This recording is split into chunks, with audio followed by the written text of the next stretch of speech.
This is the CHRILLCAST. I'm Chris. And I'm Will. And I'm Skyrionn. You're just too fast. You're just like throwing me off, man. I'm so used to the delay where it's like, and I'm Will.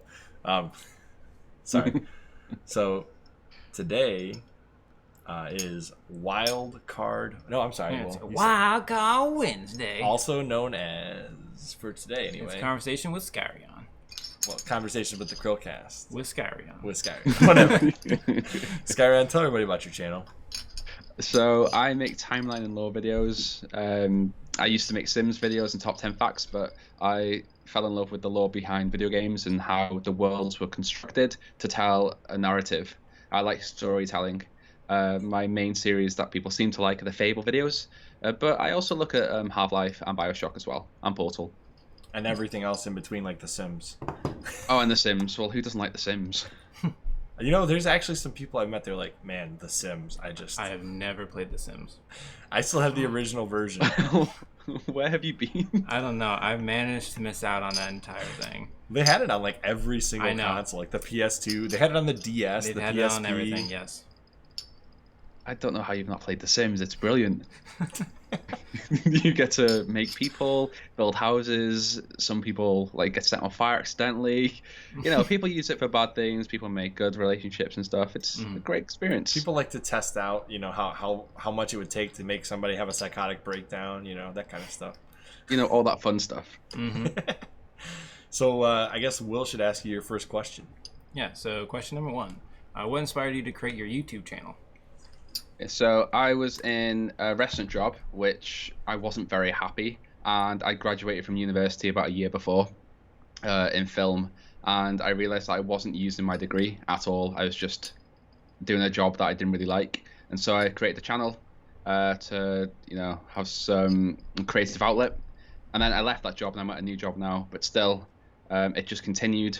And I like video games. I wanted to make things, and I also love video games, so I put the two together. And creativity. Absolutely. I mean, it takes a lot to make these videos. I don't think people realize, like, just because you're doing a video on a video game, it doesn't mean that there's not any editing in it. And clearly, when you make your videos, there's a ton of editing. Mm-hmm. Well, that frame there, I know Will's played Half-Life, but have you, Chris? Half-Life? A little bit. Yeah. Not very much. So that build said After Fixtures, that's actually in Ravenholm, which is a town that's deserted and like just full of zombies and stuff, and I had to change what the sky looked like. I had to add the After Fixtures to the building. That took a good 20 minutes to make that time. There's a lot of editing and bits that go into this. Yeah, I love editing, and I literally live in my computer because I like putting things together properly, and I'm very OCD with it as well. And I get anxious when I watch something. I have to rewatch it a couple of times after I feel like I finished it, look for things I don't like, and then it adds another day or two to editing. I believe that. You know, I was thinking the other day, like, a good person for you to collab with in the future might be, like, I think Installation 00 and him would have a good collaboration. Because you guys both have very well edited, very lore oriented videos. He does mostly Halo, but he's got a second channel, Lorecore Multiverse, and he does like all kinds of other stuff. But I don't think he's covered Portal yet. I think you guys would make a great Portal video. Yeah, that'd be cool. Sorry, I didn't mean to interject. But oh no, that's absolutely fine. So but yeah, go on, sorry. I'm sorry, you weren't done yet. Go ahead. I forgot what I was going to say. My memory's so bad as well. Yeah, I'm just very OCD, and if I get something in my head, I remember I was walking to work one morning, and I just thought about the opening line to like a timeline of the Fable universe, and it was just like in the beginning, there was the Void and Albion, and then I wrote a script and I put it together, and then people didn't really seem to click on it, and then I made more timeline videos. Portal was the one that blew up. People seem to like that one. I just liked it for you. Oh, thank you. I've watched it. I don't know why I would do that. You've officially made it now. Yes, there you go. You got a like from the CHRILLCAST. I think I'm famous. So how would you describe your relationship with YouTube and social media? Growing. I'm learning still. I still don't know what I'm doing too much. Social media, I don't really post on there too much. I try to. It's just, I don't want to post something feeling like I'm forcing myself to post something. So if I post something on Twitter, it doesn't get that much of a response, but I'll tweet on there when I can. Instagram, I post like weird things I find. So, for example, if I find a way to put a kid, if I find a way to put a character that isn't meant to be in a certain place. So, the starter child from Fable, for example, I was able to teleport him to locations that he shouldn't have been in, like the arena in Witchwood or to Bowerstone. And I like just posting things like that with no explanation of how I did it, and then people kind of freak out. Like, how'd you do that? that gets a good response. Kind of like the same, out of the map experiences you used to be able to get in like Call of Duty and Halo. Like people are like, "Oh, I'm outside of the map."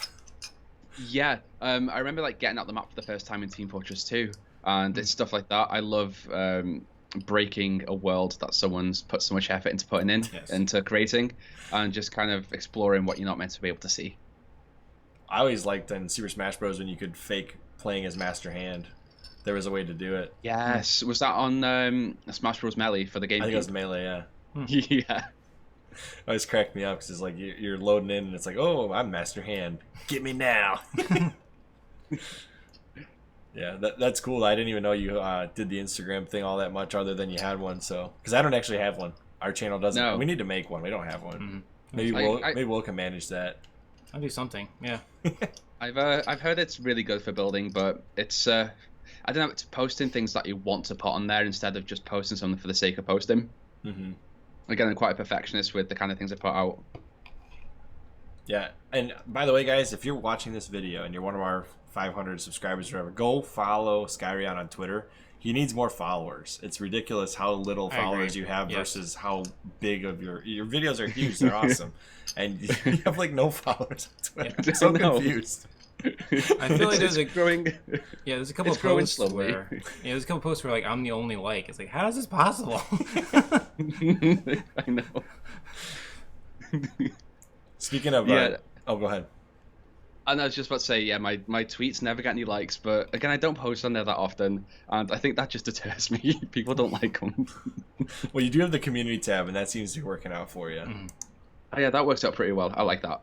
That's actually, I'm jealous of everybody that has a community tab because you have to have 1,000 subscribers to get a community tab. So it's like, whoa, wish I had one.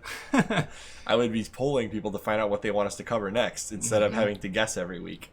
Well, one thing I learned about the community tab is it doesn't just show it to subscribers.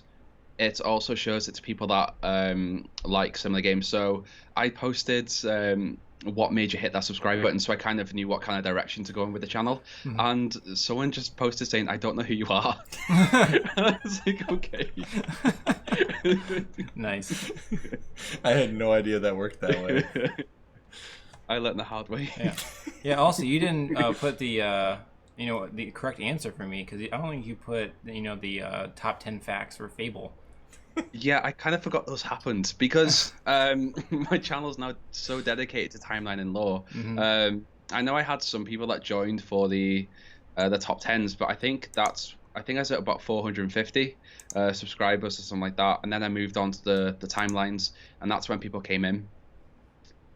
Just forgetting about the OGs, I see. He's getting too famous for you, Will. I know. I'll always remember you, Will. So, why don't you ask that next question? This is a good time to ask it. Yeah. Oh, yeah. What's your favorite piece of obscure Fable lore? Obscure? I think Chesty. Chesty wasn't that well documented within the Fable games, but when you look into the lore behind the character and how they became what they were and how twisted and malevolent they are, it's really, really interesting. Like when you play through Fable, you just see, when you play through See the Future, you see a house where some kids went to school. And then you see another house where Chesty lived with some skeletons. And then you see Chesty throughout the Fable games, but you don't really understand where Chesty came from. Mm-hmm. So I think that's quite obscure. I like that. What about the demon doors? They are so interesting, but they're still not really explained. I tried to talk to Dean Carter about them, and he's kind of got a good examples of where they came from, but still nothing solid. That's what gets me about Fable. It's all down to kind of interpretation, some of it, mm-hmm. and you can never truly know how something came to be. What's your favorite demon door? What was that? Sorry. What's your favorite demon door? There's one in Fable 3. No, Fable 2. It's the creepiest one as well, where it's the Bloodstone demon door when you enter it. You have to play a loot to enter it, and then you run it to a house, a really nice looking house, and then as you're about to enter the demon door, it just turns into this horrible, horrible house. Oh, you've got it there. It gave me chills when I was a kid. There's very few games that gave me chills, but there were definitely some moments in Halo. We're so on Halo, but Fable that gave me some serious, just like whoa. Like, what's that demon creature in Fable 3 that kills, what's the... I am so lost right now because I haven't played Fable 3. The Crawler, yes. That thing is so creepy. And when you find it in the cave, oh dear lord. I remember seeing that part and I was like... it would have made a great, like, jump scare PewDiePie video from forever ago. That would have been like... His videos were the best when he did Amnesia and those kind of games. Oh, yeah. Yeah, so it's a really nice snow streets. It's really pretty. It's, nice, and then boom. Mm-hmm. Yeah. I remember this now because this was such a weird change. I thought one of the creepiest parts of Fable 2, at least, was the Terracotta Army, or Terry-Cotters. I don't know. Yes. So, like, they have, like, the statues are standing over that bed, and then you read the journal entry, and it's like, they're watching them move towards them or something. And that was so creepy. Yeah, that is kind of creepy. I think the thing I like about Fable is there were some adult jokes in there that you wouldn't really get until you rewatched it or replayed it as an adult. Kind of like Disney, where they've got their is it double entendres, where it seems innocent but it's really not. Yeah, fair enough. What is your favorite content you're currently producing? I think definitely the Fable lore, but although the BioShock timeline videos don't get as many views as the other ones, I really love putting those together because that universe was crafted perfectly. So yeah, I'm working on the destruction of Rapture for my third and final BioShock timeline video. Nice, that'll be fun. I definitely am looking forward to that. Yeah, me too. Like with the first BioShock, the Infinite, I was able to do that pretty well. I had to create a few assets myself just because some of the events don't happen within the games. And then the second one, Rapture, happens after Infinite. And I had to kind of create a Rapture that hadn't been destroyed yet. So photoshopping images over video with it looking like it was meant to belong there. But this one should be easier to make because Rapture just degrades and the Big Daddies exist. And yeah, I'm very excited to jump on that after maybe I drop down to part-time in work if I find more time to do it. There are definitely some games where I find the lore behind the games more interesting than the games themselves. Yes. Like BioShock is one of those games where like I like the games. I have finally played them well. Oh, good. A little bit. I haven't played the whole game yet, but I put in the disc. That counts. I've played through the first few parts of the first BioShock. Okay. Anyways, That doesn't count. and a little bit of Infinite, but Okay. what I will say is I find the lore behind those games way more interesting than the actual games themselves because you get only like a piece of the lore in each of the games, but when you actually watch a video about them, it's so interesting. Well, the good thing about BioShock is when I completed Infinite, the way it ended, it was incredible, and I had to Google what actually happened because my mind was blown. And because so many factors happen throughout the game and so many things are out of sync because it messes with time in different universes.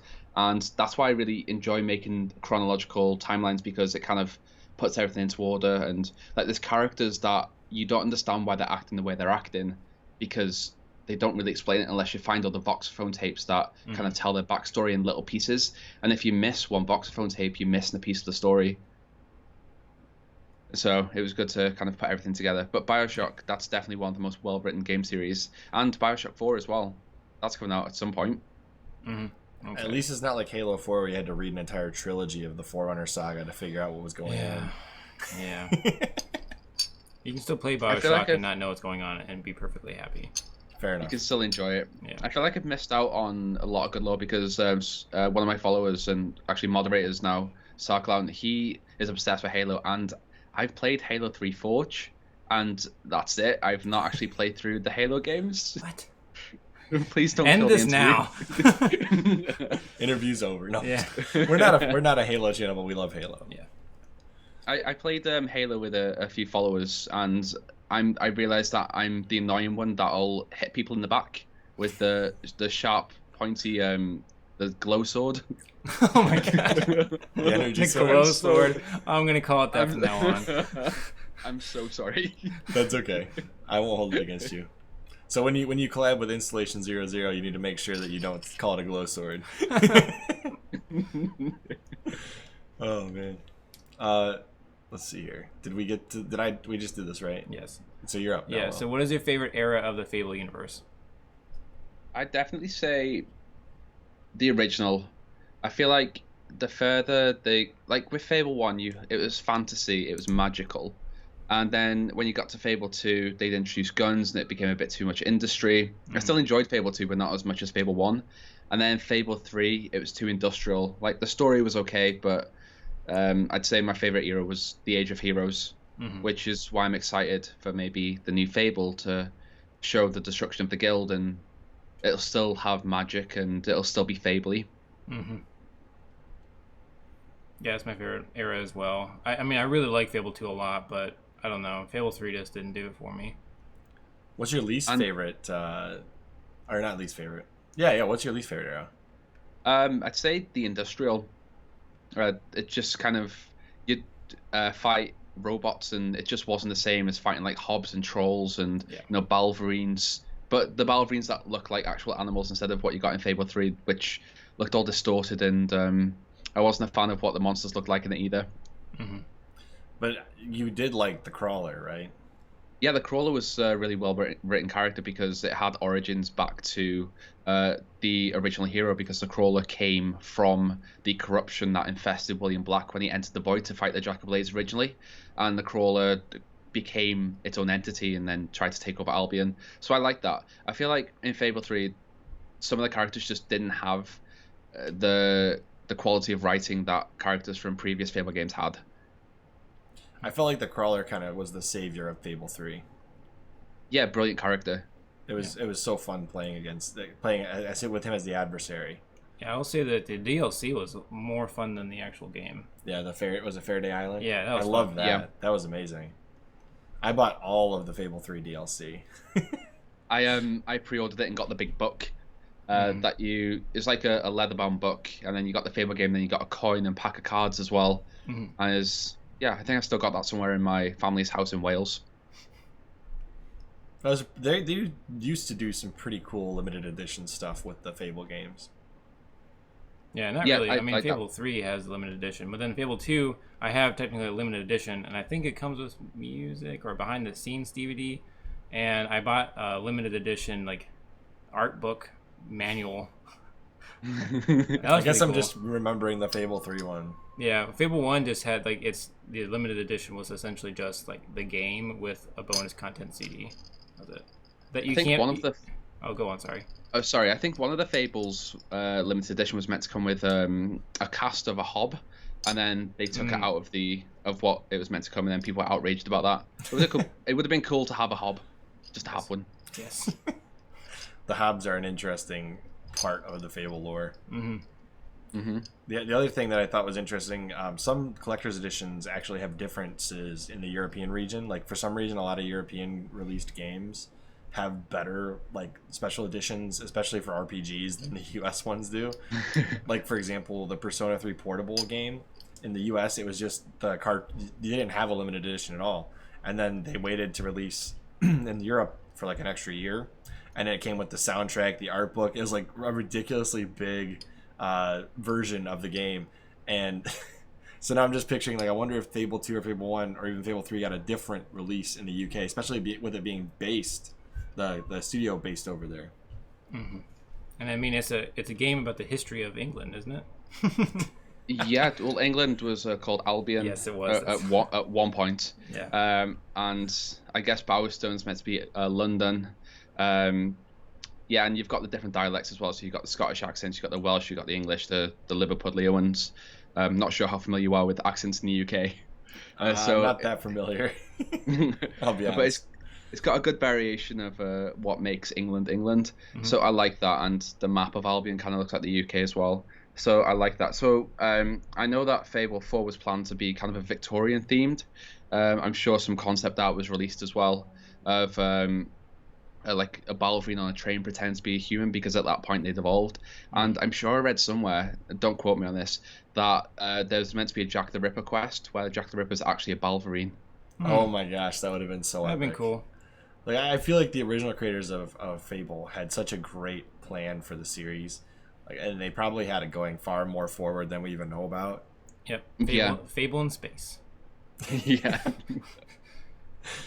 But I'm glad it's going back to its roots. Well, from the tease we got, it looks like it's going back to, you know, the fantasy setting again with the fairies and, you know, the good, crude British humour. Let's see here. So what are you most looking forward to in the new Fable game? I think just exploring Albion again. Like, it'd be good to know kind of what we're looking at when it's set, and then we can kind of see what we'd be more excited about. But just exploring Albion, a world of magic, because the trailer gave us that. We're going back to the fantasy set instead of technology and guns and that kind of thing. So yeah, just exploring an RPG world that is hopefully crafted well. And they've hired some Lionhead people to work on it now, so hopefully they steer that in the correct direction. Oh, really? I didn't know that. That would be great. I had a comment, but I can't think of what it was. You got the next question. Maybe they'll come back. Okay. Okay. Is there anything you're worried about with a new Fable game? I think if they make it too industrial like Fable 3, or, you know, on the rails like Fable 4. Well, Fable the Journey. Yeah, I mean, yeah, I'd just be worried if they don't have that British humor, which they did show to have in the trailer, and if they make it too technology focused. I just want it to be back fantasy. That's all I want, just fantasy setting. Yeah. Now I have another question here, but I'm going to ask it a little different than I have it worded here. Should Fable have co-op, but also if they make it open world, how would you feel if they kind of MMO'd it somehow?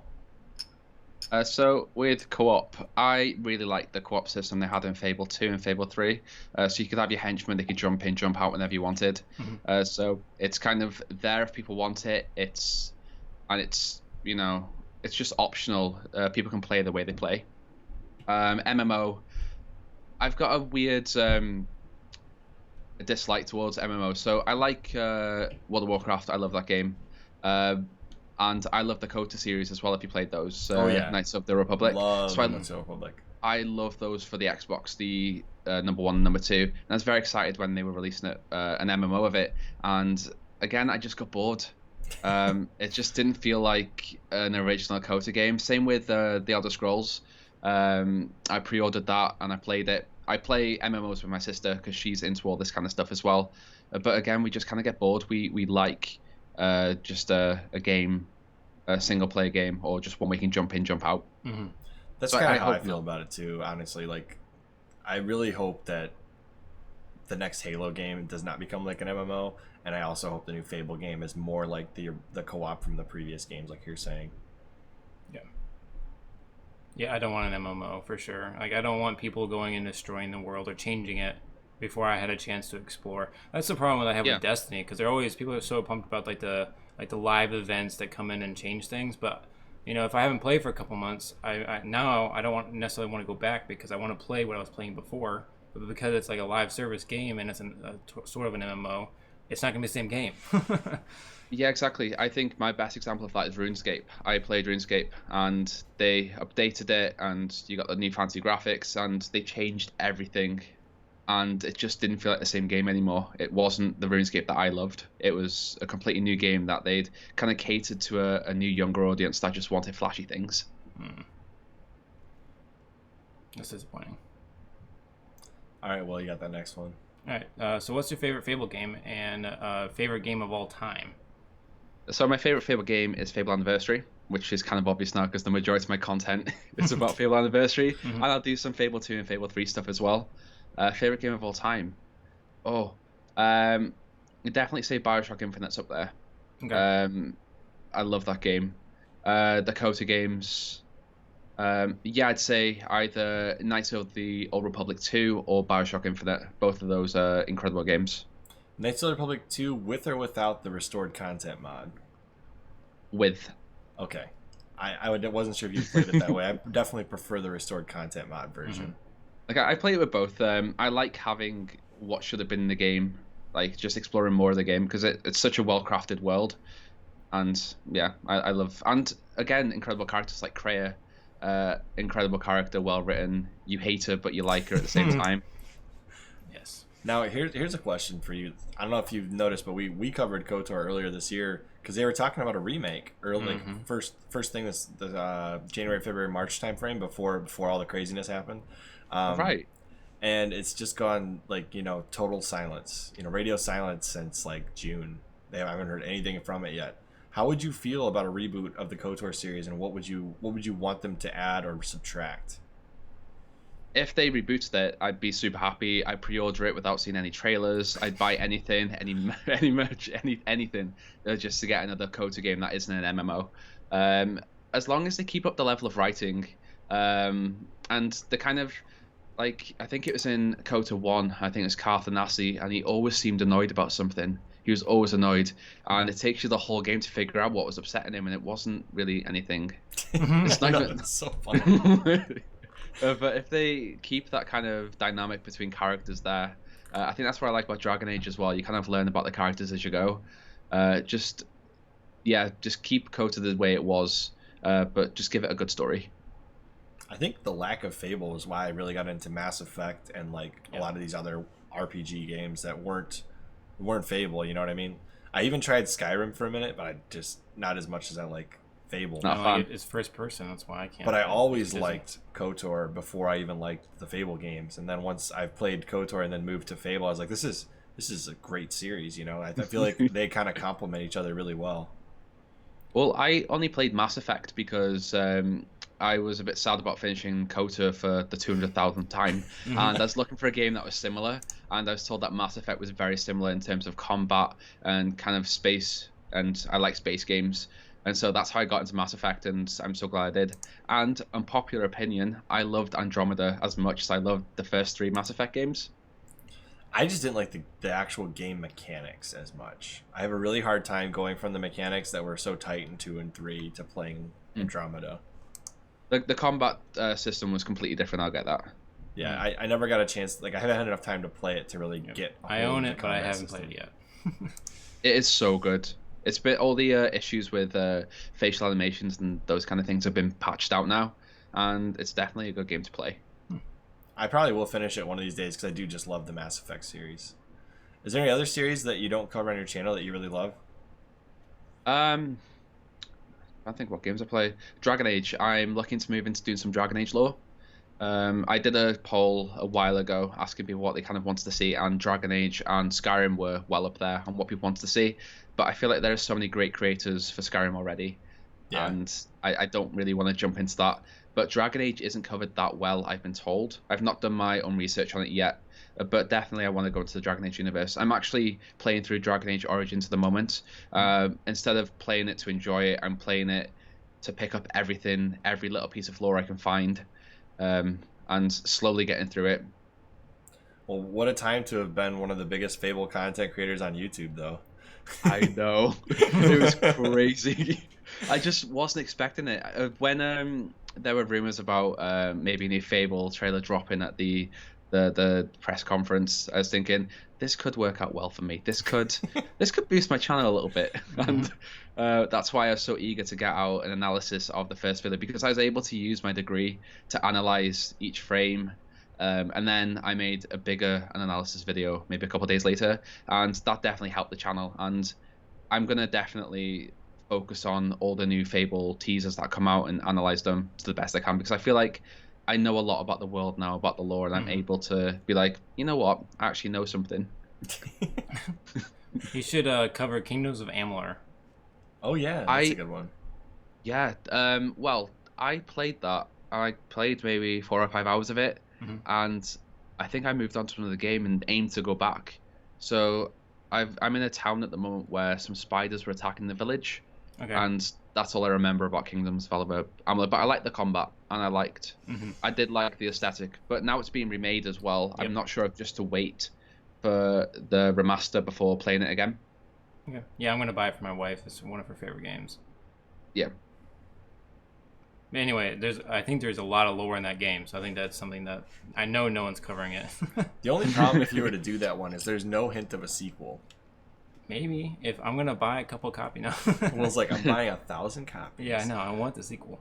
Well, if it's successful, when I was playing through Amalur, I did look at the Wikia and look at other sources to find some information if I did want to do some lore on it, but it's just not covered. The Wiki is empty, and I get a nice chunk of my information from my videos from the Wiki, as well as like within the game and the websites that Lionhead used to run. So it was kind of put me off doing lore on it. Yeah, you'd be the encyclopedia if you did that, because nobody's out there doing it. You'd be at the ground floor. Because I tend to use the Fable Wikia as kind of a confirmation, because it's the worst thing doing a video and putting a fact out there and then being incorrect. Yeah. With the Half-Life video, I think I got one fact incorrect. And I'll admit it when I'm wrong, and that was the only thing that people focused on in the video instead of everything else. And it's just a bit of a shame. So I feel like the Fable Wikia helps back up all the information I put in. So I'm like, yes, that's right, that's right, that's right. But without something to back up the information I've got, I wouldn't be very confident posting something about it. Okay. So I guess the next question is, what series or what game, what video in particular, and then what series of videos do you think brings in the most people to your channel? So the video that kind of kicked my channel off, I think I was on maybe 750 subscribers at the point when somehow the YouTube algorithm liked my Portal History of Aperture video, and that seems to have done very well.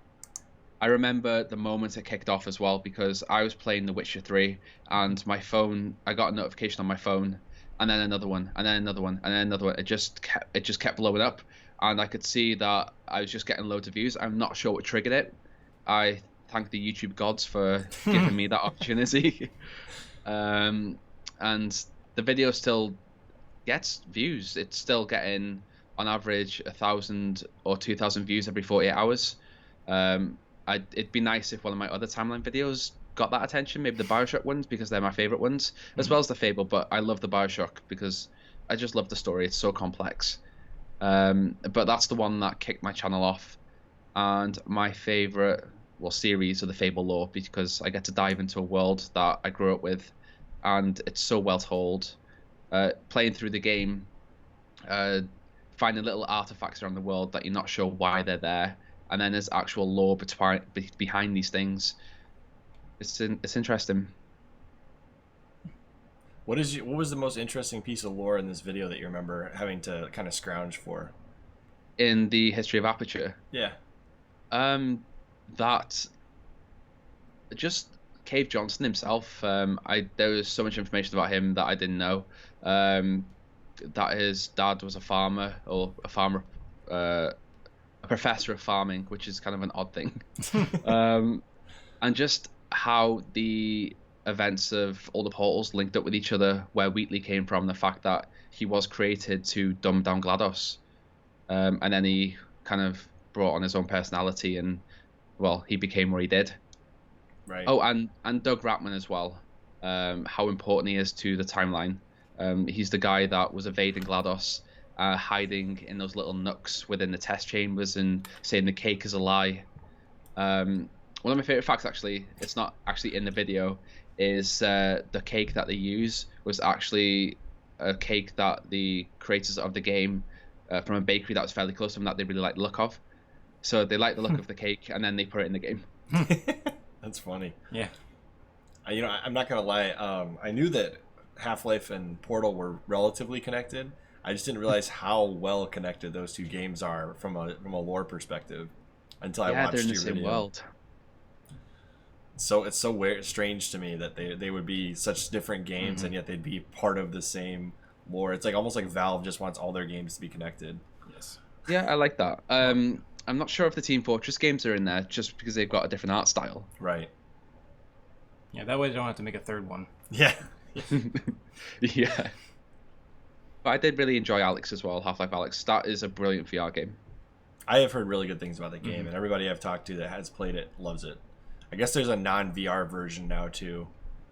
Yeah. The only issue with that is it's going to be so easy to complete, just because with the VR you are like in panic and you're like, oh crap, I've got no ammo, and you're looking around for it, and it's so many emotions. It's so real when you're in there. Mm-hmm.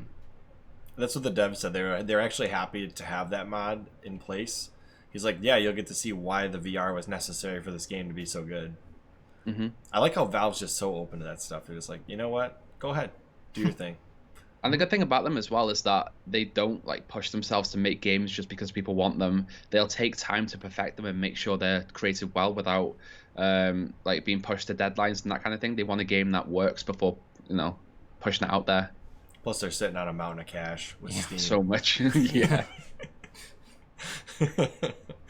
Yeah, they have nothing to put out. They just won't. They'll just put it out when it's good and ready. So, why don't you ask that next question? All right. What are some of your favorite content creators here on YouTube?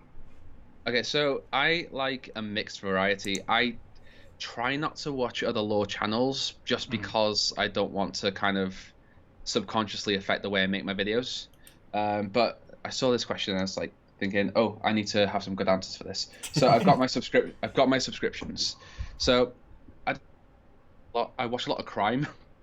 It's a weird thing. So I'll be editing a video and I'll have a crime video on the side. So there's a channel called JCS Criminal Psychology, and they basically show police interview tapes. Jennifer Shorten, that's a new one which I'm looking forward to watching. But they'll analyze people's body language as they're being interviewed, like these people that have been convicted now. But it'll be like the way they're suppressing information, and it's so well done, like the way they look at the interview and the techniques the interviewers use and that kind of thing. So I find that stuff so interesting. Not that I'm going to murder somebody, but it's it's good information to have. Well, body language is such an interesting thing anyways. It is. It's subconscious as well. But this guy is so I don't know if intuitive is the word, but he notices things so well. Like there was a guy called Chris Watts. I think he did a Chris Watts video. Yes, I've seen that one. And he killed his wife, but he was insistent that I hadn't. Yeah, I think it's the first video of his I watched. It might be the first video on his channel, but he does so well with analyzing these things. It's so interesting. So I like that kind of thing. What else do I watch? There's a guy called Doug, and he does videos of him playing video games. But he does, for example, he'll try to get a vehicle from one place to another in GTA with voice commands. And it's so good. And he does them on Twitch as well, and he's so hilarious. Like it'll be the voice command like Jesus take the wheel, and it'll start the vehicle. And then they can only do it with voice commands. It's how long it'll take. Like do you know Super Mario 64, the slide that you go down in that snow level? Yes. It's doing that with voice commands. Oh my gosh. Like he's so creative with the channels, with the challenges that he does. Who else? A lot of crime stuff. I'm just into that stuff. There's a girl called Ask the Mortician, I think her name is, and she's a mortician, and she talks about like crime cases that have happened, and then she discusses what happens to the bodies. It's really morbid, but it's just interesting again. But she's absolutely hilarious. And yeah, just weird things that happen on the internet, creepy stories. Like the Reddit, the read Reddit stories, that kind of stuff. Yeah, people like Dark Curiosities and Mr. Nightmare and Nexpo. Oh, Mr. Nightmare, I like that one. I love Mr. Nightmare. He tells stories that people have like posted on Reddit and stuff, but he's got like, I think it's like a British Indian accent. He's got the perfect accent for it, and you just want to listen to him. But yeah, I love all that kind of stuff. I do also stuff with night terrors, so this doesn't help me sleep, but it's just so interesting to listen to. You should. Can I recommend you a channel? Yeah, of course. There's a channel called Night Docs. Night Docs. Yeah, he's kind of a newer person on this, because he had actually a while back like a video just like blow up hardcore on his channel. It got like millions of views when he had like no subscribers, and he has completely moved away from it because he just doesn't want to do that type of video anymore. But he does like these really cool crime and like stalker videos, and they're like real true crime stuff that he's doing on YouTube, and they're really good. Like he investigated this this channel on YouTube called My Rose, and it's all about how he discovered this channel, found this guy who was stalking this girl, and how it unfurled. Like he actually discovered this and literally called the FBI on this guy. And like he's got some cool stuff. Like I've just subscribed. It's also morbid, but it's interesting. I think my favorite guy at the moment is this guy called Primink, and he analyzes YouTubers and things that have happened on the. I think it's one word. Oh, with a K at the end as well. But he analyzes like people on the internet and personalities, and he gives his opinion on it. Yeah, that's the guy. But he's so funny the way he tells a story, and that's him. He's not posted in a while, but he's hilarious. I think he covered the Joe Exotic and Carol Baskin thing before Netflix covered it. I wouldn't be surprised. Carol Baskin. To be fair though, that documentary about Joe Exotic was like 10 years in the making or something, if I remember correctly. The guy that was doing it accidentally stumbled upon everything else that was going on. So it's kind of a weird situation. I think I heard on the radio as well that Carol Baskin's going to be on Dancing with the Stars. Of course. Her partner's going to be a tiger. But he does his research so well. He's one of my favorite people, and he's one of those guys as well where you don't actually have to watch the video. You can have it on the background and still understand everything that's happening. He doesn't rely on visual cues, which is what I rely on a lot when I miss some information in a video in my script and I've recorded it and I'm like, oh crap, I've not put that bit of information in. I'll try and put it in visually, like subconsciously. But this guy, he tells the whole story really, really well. I love him. Cool. Is there anybody else you wanted to recommend? Oh, how long have you got? This guy called Nick Crowley. Again, he does. He tells stories about creepy things that have happened, and he tests conspiracies. So you guys have Walmart, and he said on an app, there's a conspiracy at one point that was this a new one? Oh, new one. I've not checked his channel for a while, but I've not looked at this one yet, so I'm looking forward to seeing that. But there's a conspiracy where on the Walmart app it had a price. And then when you enter the store, the price was more expensive, and it's just a ploy to get you into the store. So he tested that out, and it was true. I'm not surprised. Like I didn't think that was a thing. But yeah, he's what I like in a YouTuber is someone that can verbalize something really well, and their voice works. They've got that magic voice. And these guys have that voice, and they don't kind of ramble. They know exactly what they're saying. They're clear and precise. And yeah, these guys have got all that. Unlike Will and I over here. No, you guys are great. Thank you very much. Appreciate that. So, with that being said, I'll put the gun back in my pocket now. With that being said, is there anything that we've missed that you would like to discuss, or anything you would like to ask us? I think we've covered everything to do with my channel, and I hate the sound of my own voice as well. That's a big thing. I hate it so much. So when I edit videos, I cringe when I hear myself speak, and I think that's why I like it. When I edit, I cut down all the rubbish that I've done because I make so many mistakes, and then I'll put the bass on it, and I'm not sure what process it is. I use a YouTube video, and now I just use that process. It seems to work, and it doesn't sound like me anymore. So I like that. Like, what are your guys' favorite games? Well, clearly you know what Will's favorite game is. Or do you? I don't know. Well, he said he liked Destiny. Well, every few months. He likes Fable. He loves Fable, apparently. Collects editions, that kind of thing. Yes. Do you like this game called Halo? I don't know if you've heard of it. Not really. Only my first Xbox game ever, but it's fine. So I also like Halo and Fable, but I'm a really big JRPG guy. So I like the Persona series a lot, and then I like Fire Emblem a lot. Fire Emblem is so great, but there's no way you can there's not a whole lot of lore to do with Fire Emblem because they're not connected like Fable or Halo and all that. There is that one game in the series where they're all connected somehow, but I like to ignore that game. So I like Ori. I like those new Ori games. Oh, that's cool too. Yeah, I like Cuphead.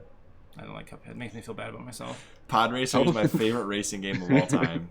Star Wars Episode 1 Pod Racer, followed by F-Zero X and F-Zero GX. Those are really great racing games. And then Need for Speed Most Wanted, the original version. I do not like the 2012 re-release at all. That's not even a re-release anyways. You like GTA? San Andreas. That's Oh, I San have to Andreas. be, and Vice City. I have to be specific. I like those Yes, two. I was talking about this in work with somebody. They were talking about what was the best GTA game. I wasn't a massive fan of GTA 5. I felt like the graphics were a bit too cartoony for my liking, just because I was used to the ultra realistic from GTA 4. But Vice City had the best radio station. Yes.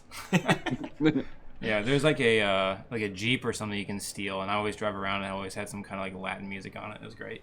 Oh, Dead Rising. I love Dead Dead Rising. Rising. That is a I like series Dead that Rising. needs a lore channel.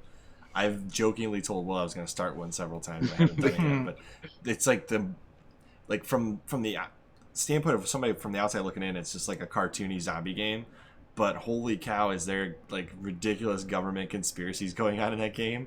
Like I was thinking about it the other day, and I was like, holy cow, this like literally matches up with some conspiracies I've heard recently. It like literally fits that narrative. I'm like, whoa, this is It's a little bit scary, isn't it? Yeah, it's just bizarre, but yeah, Dead Rising is great. I love that series. Speaking of zombies, Resident Evil the series, Oh, yeah. I love that series. That's I love Resident Evil 7. Resident Evil 8 is now in creation, which I'm very much looking forward to. But again, it's I like scary games, but I can't play them alone. I'm such a wuss.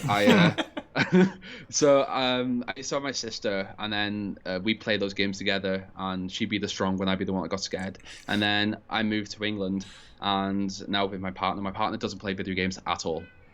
Like I tried to get him to play Minecraft with me, found it pointless. Tried to get him to play Portal 2 with me, didn't like it at all. So I just play games on my own now. I got Blair Witch on Game Pass, and I couldn't play it alone. I just couldn't. That's awesome. I think number 7 is one when like you go in. It's Biohazard, right? Is that for Resident Evil 7? It's Biohazard is the subtitle. Yeah. So okay, I played like the first couple 30, 40 minutes of that game, and I stopped when my arm got chainsawed off. I was like, Yeah. there's no way this game's gonna be any better than this. Like you're dead. Like that's it. Like in a real life scenario, that's it. I forgot you always told me that. And I was I can't do it anymore. That's it. I couldn't believe it. I thought maybe it was gonna be like a flashback or something, or like you wake up from a dream. But no, like, that's your arm's No, you off. just put it back on. You just put it back on, and that's it. I think they tried to explain it with the strain of virus. It kind of heals you somehow. You're kind of immune to it, but still, it was just a bit. Yeah. Did they really need to do that?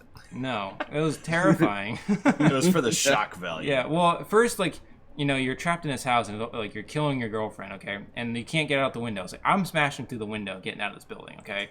And then he goes and like tries to find her after he thinks he's killed her, and then she chainsaws his arm off. Yeah, like how many times does your girlfriend have to kill you before you're like, Yeah. you know what? I want to break up. This Yes. isn't working out for me. This is unhealthy for both of us. Yeah. Or at least evict her from the house. Yeah. Fine, we can Yeah, still see each other, but you need to leave. Yeah, when he goes through the cellar, through the water in the cellar, I would have been out then. I'd been like, sorry, Claire. Nope. Well, I saw that the PlayStation version had a VR mod for it as well, Oh. and there are videos on YouTube of people playing it, and they freak out so badly. Like, I would play it as long as I knew somebody was in the room with me. But there have been some VR games where, I forgot what it's called, but you're like on an alien spaceship, and I literally just like, I cannot physically play this game. And what people want me to do on stream is play scary games now for the 10,000 subscribers when I do a face reveal. But I just... I do this weird. So on I think it's my second date with my partner, and we went to see Blair Witch in the cinema, and I made like a weird chicken turkey noise because I was scared. And it's horrible, and I just sunk back in the chair waiting for death. That's awesome. And we're still together now. Yeah. Good. Well, if they can get through that, they can get through anything, right? Absolutely. Now, the face reveal, though, Fable the Journey. Yes. Yes, well, people want that. So basically, for 9,000, I have a video of me playing VR, and it is a scary game. So I've sent that to my moderators, and they're like, yeah, that'd be great. Definitely post that for 9,000 as a little thing. So it's kind of a face reveal, so you can see what I look like up until my mouth, I think. And you can see the headset, so you can't see what I really look like, but you just see me really scared. I probably might send that to you guys after this, just so you can see just how terrified I get. Okay. It's horrible. That's awesome. Fair enough. I'm trying to think. We've gone through all the questions now. Is there anything else that you had, Will? No. I think that's it. Oh, I guess. All right. So, what is your preferred version of Fable 1? So I like Anniversary, but I feel like I'm going to get told off for saying that because people seem to really like TLC, and as much as I like the original graphics, I liked what the Anniversary team did with the game. Yeah. People seem to really hate Jack Blaz's voice in Anniversary as well, which again I like his voice. So Anniversary is my favorite, but people there's definitely a divide where people like TLC more than Anniversary, definitely. Yeah. Anniversary is my favorite way to play it too. However, I think it's essentially the same as TLC, just with updated graphics. I don't think there's much of a difference between the two. Yeah, you've got your updated graphics, and then there's the UI. DLC as well. Oh, the UI is different as well. Yes. Oh. So with Anniversary and TLC, so I've only ever played TLC on Xbox, and then I got it for Anniversary Steam so I could capture footage. So I don't know if the UI was different between consoles. Not really something I looked at actually or paid attention to. So the original game doesn't have like the book. So when you go into the UI for Anniversary, it's like you're opening up a lore book or something. Oh yeah. And the original one is just like kind of a clunky menu. Oh, was that it was a menu and it had like a town at night, wasn't it? Mm-hmm. I think it's like a town at night. Yeah, I remember when I first loaded that up because when I bought Fable, I didn't want to buy Fable. I wanted to buy a game called Cameo. And it was at a car boot sale. I think you guys call them garage sales. And it's basically in the UK, it's like a field full of cars and people just sell the stuff they don't want anymore. That's fascinating. Okay. So me and my sister bought a game called Cameo, which we thought was Cameo at the car boot sale, and we were told it was called Cameo because it was one of those where the disc didn't have the actual label on it. We don't know if it was dodgy, but we thought it was like the real deal. So we went to put it in, and it wasn't Cameo, it was Fable. And then we played that, and then we fell in love with it instantly. That's funny. Nice. I actually got Cameo with my 360, by the way. When I originally got I got the 360. It came with Viva Pinata, of all things, Cameo, Forza for the original Xbox, and then and this was an actual pack that Microsoft was selling, and it came with the arcade, offline arcade for Xbox Live, and those were the 4 games that came with it, for some reason. And then my parents also threw in Halo 1 and Halo 2 with that because they knew we liked those games. So, so I got to play Cameo instead of Fable. I was the opposite. Well, I'm so glad things worked out that way. With my original Xbox, we got Fable, The Incredibles for Xbox original, which was very good actually, very very good. I can't really. Oh, Overload. Overload was a good original Xbox game, which I think I got stuck and just gave up. I tend to do that. I'm not very good at playing games, but I'm good at covering the lore behind them. Interesting. Yeah. Well, you should add us on Xbox. We'll play Halo with you. Well, I'll just do that whole hit you in the back thing with a glow sword. With that being said, as always, I'm Chris. I'm Will, and I'm gonna get the glow sword in Fable 2, and I'll be your henchman. There you go. There you go. Yes, and I'm Skyrionn. And we will see you on next CHRILLCAST. Bye, guys.